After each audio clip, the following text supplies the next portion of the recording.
Hi, Namaste. Today I'm going to read an article by Mr. M.K. Paul about economical solution for the world post-corona. नमस्ते, आज म हजुरहरूका सामु MK पलद्वारा लिखित विश्वका लागि कोरोना पछिको आर्थिक समाधानबारे एउटा आर्टिकल लिएर आएको छु र यो यस प्रकार छ। विश्वका लागि कोरोना पोस्ट आर्थिक समाधान। यी विश्वभरिका सम्बन्धित पक्षहरू हुन्। टिम ए सत्तासीन राजनीतिज्ञ, अर्थशास्त्री, वकिल, लेखापाल र मिडियाहरू। टिम बी श्रमशील करदाताहरू जो भगवानका अति प्रिय हुन्। टिम सी निजामती कर्मचारीहरू, सरकारद्वारा चयन गरिएका दक्ष मानिसहरू। टिम डी कानुनको अदालत।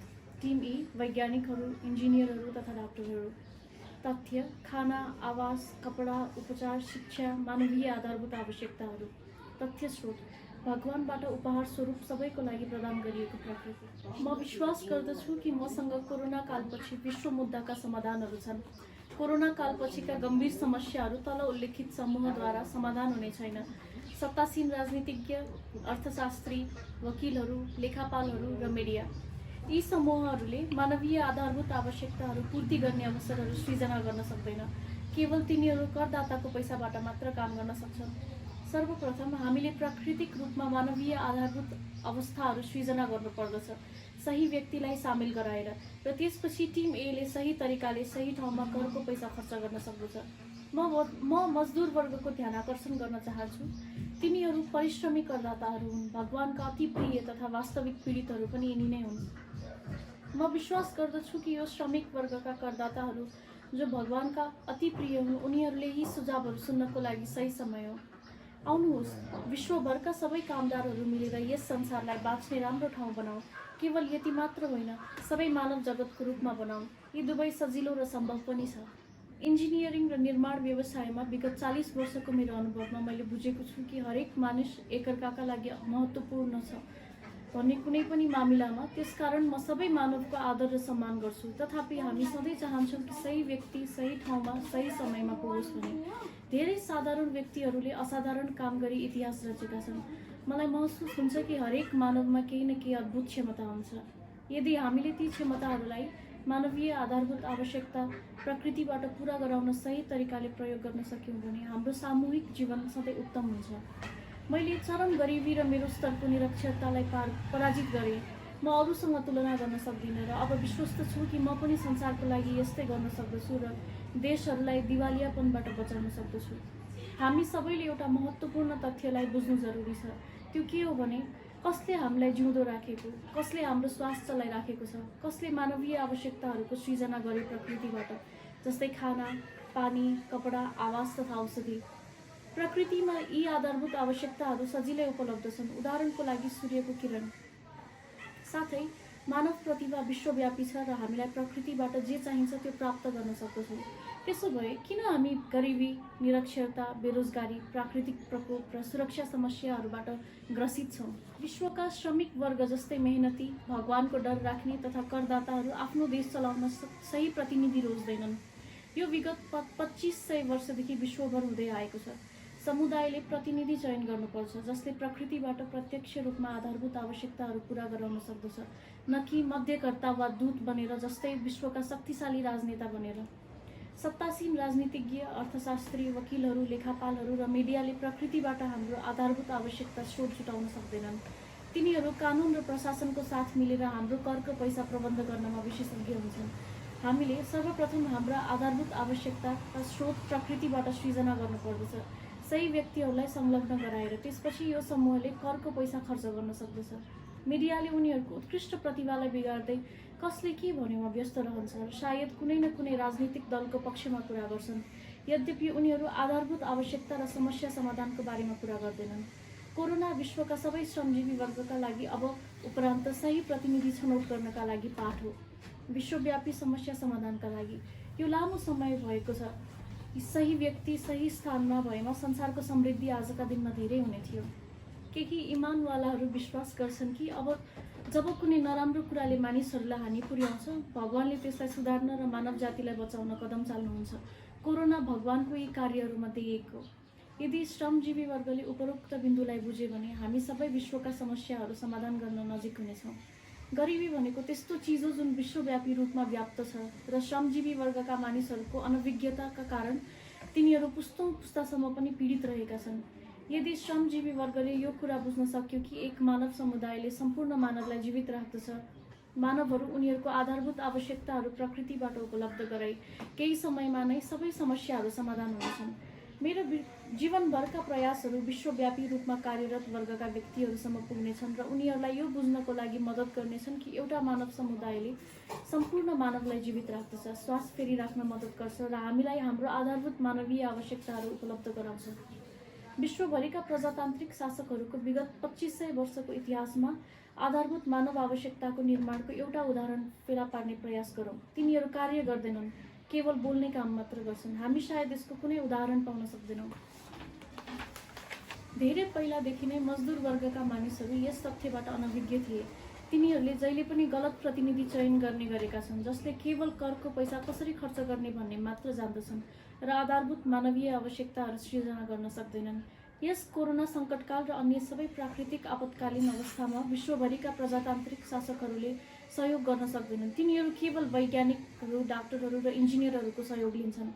प्रजातान्त्रिक शासकहरूले हामीलाई कुनै पनि आधारभूत मानवीय आवश्यकताहरू प्रदान गर्न सक्दैनन्। तिनीहरू आफैले कोरोना र अन्य प्राकृतिक आपतहरूको समाधान गर्न सक्दैनन् र तिनीहरू केवल मध्यस्थकर्ता र दूतहरू हुन्। त्यसो भए प्रश्न गर्नुहोस्, किन श्रमजीवी वर्गले उनीहरूलाई चयन गर्ने?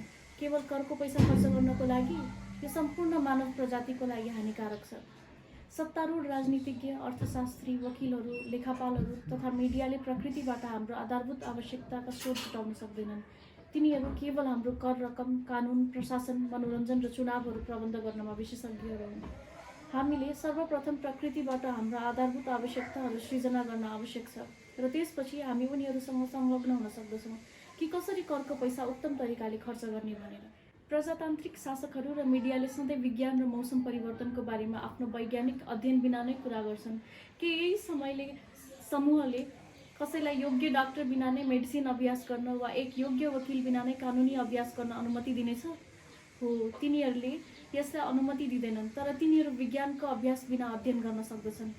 यस समूहले कहिलेकाहीँ किशोर किशोरीहरूलाई मौसम परिवर्तनको बारेमा कुरा गर्न प्रयोग गर्छन्, तर ती किशोर किशोरीहरूलाई विज्ञान, मौसम परिवर्तन वा अन्य मुद्दाहरूको ज्ञान हुँदैन। मिडियाले उनीहरूको उत्कृष्ट प्रतिभालाई बिगार्दै कसले के भन्नेमा व्यस्त रहन्छ र सायद कुनै न कुनै राजनीतिक दलको पक्षमा कुरा गर्छन्। यद्यपि उनीहरू आधारभूत आवश्यकता र समस्या समाधानको बारेमा कुरा गर्दैनन्। विश्वभरिका प्रजातान्त्रिक शासकहरूको विगत 2500 वर्षको इतिहासमा आधारभूत मानव आवश्यकता निर्माणको एउटा उदाहरण फेला पार्ने प्रयास गरौँ। तिनीहरू कार्य गर्दैनन्, केवल बोल्ने काम मात्र गर्छन्। हामी सायद यसको कुनै उदाहरण पाउन सक्दैनौँ।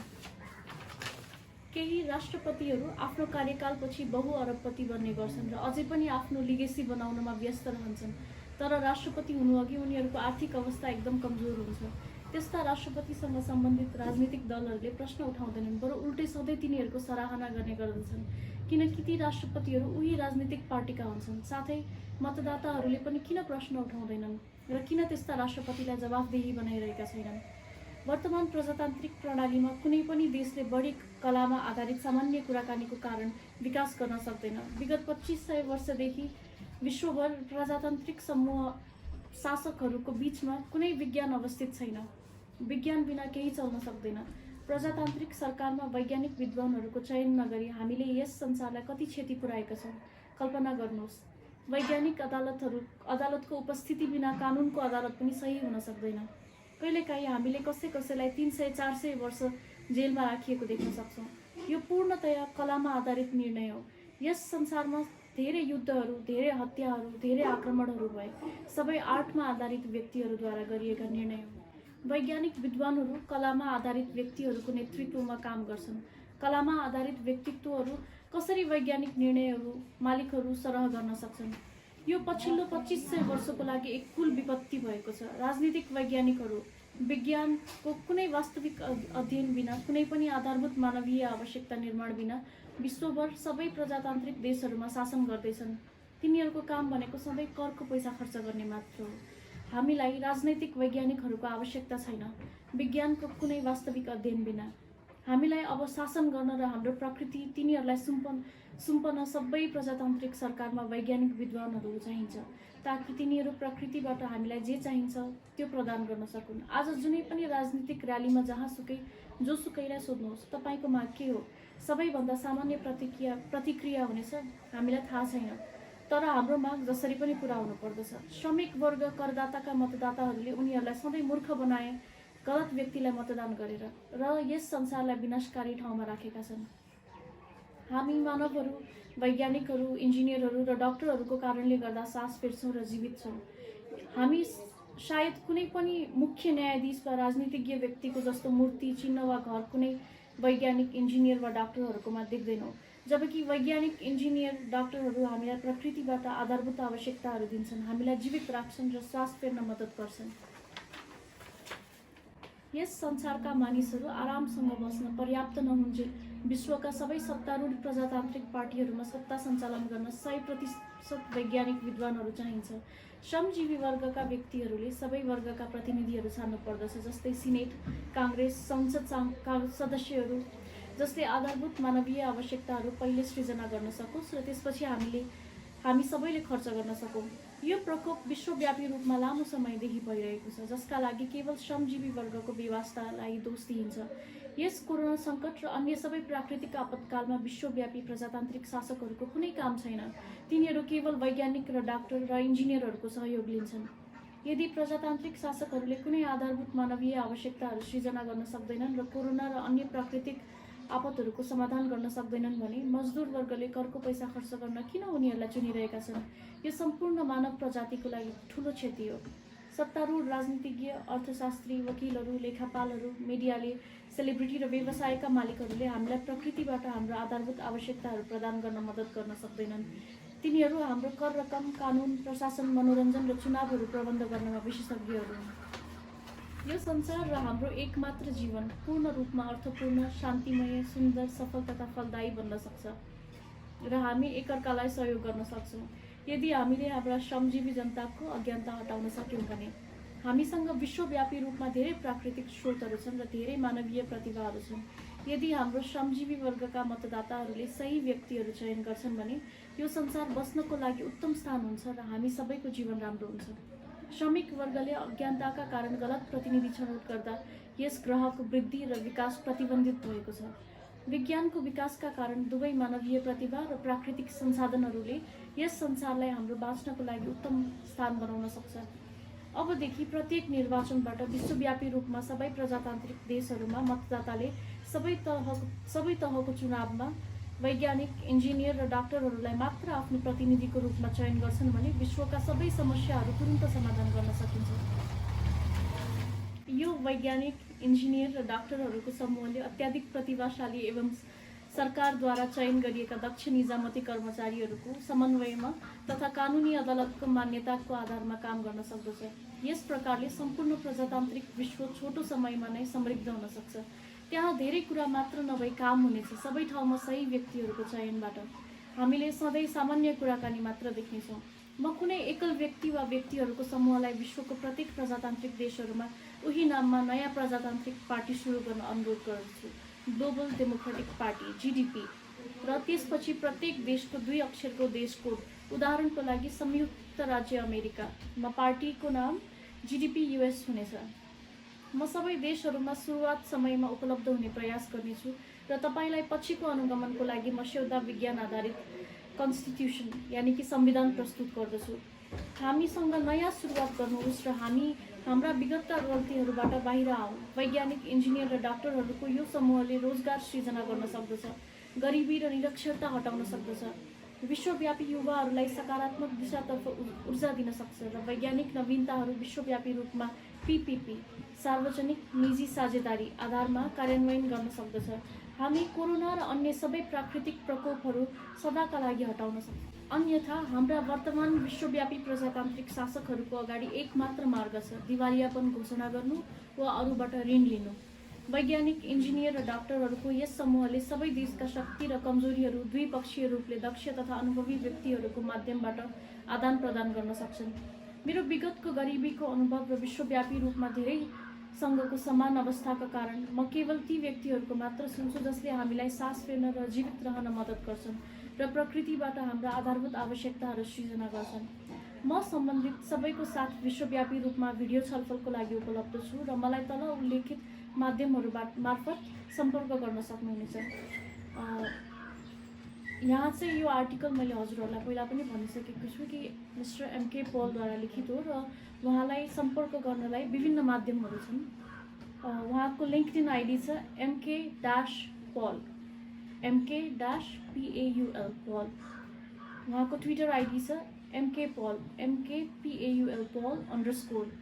इन्स्टाग्राम आइडी छ mkpaul.54 स्काइप आइडी छ mkpaul.54 अनि इमेल आइडी चाहिँ उहाँको दुईटा छ mpaul.gdp@gmail.com mkpaulbdca@gmail.com। म फेरि रिपिट गर्छु यसलाई mpaul.gdp@gmail.com र mkpaulbdca@gmail.com। साथै सन् 2016 मा प्रकाशित यस विषयसँग सम्बन्धित तपाईँ मेरो किताब www.mkpaul.net मा पढ्न सक्नुहुनेछ। www.mkpaul.net मा रहेका यस स्क्रिप्ट र पुस्तकका पाठकहरूले विभिन्न भाषाहरूमा अनुवाद गर्न सक्छन् र श्रमिक वर्गका मानिसहरूलाई वितरण पनि गर्न सक्छन्। म विश्वभरिका श्रमिक वर्गका व्यक्तिहरूबाट प्रतिक्रियाको लागि तत्पर छु। धन्यवाद।